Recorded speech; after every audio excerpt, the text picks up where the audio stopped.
Central bankers love being boring, but it's pretty hard to beat the Czechs for that.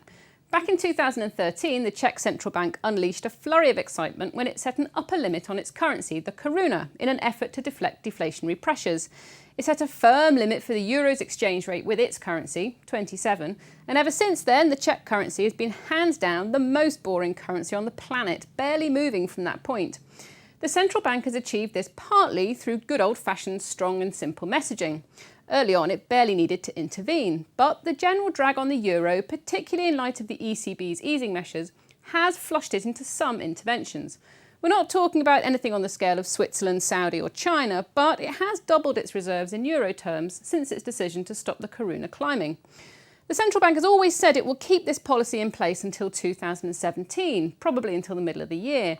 But if you hadn't noticed, 2017 is now not so far away. The central bank is already laying the groundwork for scrapping the limit.